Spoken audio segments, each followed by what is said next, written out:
Obviously, the first thing to say is it's been a really long trip. But we set off because we were trying to make sure our carbon footprint was as low as we could manage. But we also wanted an adventure. We wanted to see the world, and when you fly over it, you miss it. So it's been incredible, Catherine. Shannon, am I right in saying you've only had to take one tiny flight and the rest of your journey has been all on the road, cars, trains, the whole thing? What's been the major highlight for you? So, yeah, it's all been trains, sleeper buses, Greyhound buses, minibuses, the whole lot. And I think the highlight for me has been a chance to really see our world, how beautiful it is, meeting people and the kindness of strangers. Everywhere we've been, there's been someone ready to help us. It's easier in Australia because we can actually understand what they say. But yeah, we've just been touched so much, haven't we? Yeah. Yeah, do you know, one of the things is when you listen to the news or look on social media, there's different people everywhere and you have strong opinions about what's going on in different countries, what people are like, they're like this, they're like that. And then when you travel, I think everyone finds this, if you actually travel, and it's been like this all the way from Somerset to here for us, thousands of miles, people, basically, decent, kind, want to help. That seems to be the way people have been in every country in spite of all the differences, and it's been really great to remind ourselves of that, actually. I love that. Yeah. As you say, travel broadens the mind. Rosa, what about you? What's your highlight been? Yeah, what's your highlight, Rosa? Oh, God, I don't know. I really loved being in China. We went through China, and that was probably one of my favourite countries that we went through. Because I'm learning how to speak Mandarin.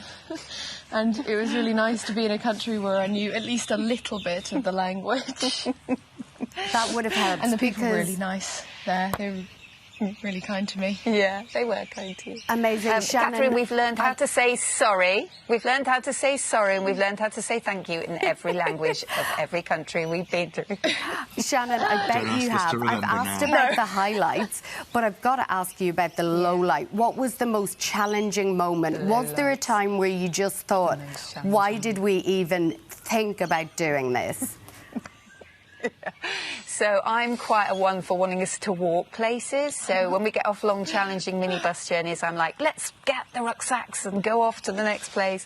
And we set off on this one journey, and 2 minutes in it started to rain, and it was one of the most epic rainstorms that this country had ever experienced in Georgia. Tbilisi. In Tbilisi, and we walked for 3 hours in the absolute pouring rain, in the total dark. No one would pick us up. Complete thunderstorm. It was awful.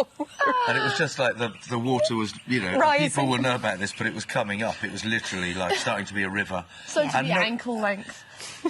And it's funny, those really grim things, when actually they're quite juicy, and when you look back, they're the things you remember. And the fact that you survived them, that's the thing that's really good. For me, it was being interrogated on the train leaving Russia about where I'd been and everything. That was quite scary for a minute, but actually it's a great memory We were all somehow. scared. Yeah. So many memories, and Good you still stories, look like Catherine. such a happy family, and you've got great stories. But tell me, how are you getting home after this? What's the plan for going home? How are we getting home? Obviously, we're going to fly back from Sydney. No, we're committed to doing it like this, and we're not trying to. We're no better than anybody else. We don't think like that. You know, I'd be devastated if my sister didn't come and see us in England every couple of years with her son, because I love them and I want that family connection. But I'd never been here. I'd never seen where she lived, and I'd never taken her dogs for a walk on the beach. And I'm here now. The parrots are surrounding me. It's incredible. And yeah, we're going to go back the same way because we're committed to trying to reduce our carbon footprint. But I cannot say that I'm looking forward to all the train journeys. Shannon, Theo and Rosa, thank you so much for your time this morning. And you're not allowed to get us emotional on this show. So good luck with the trip back. Thank you.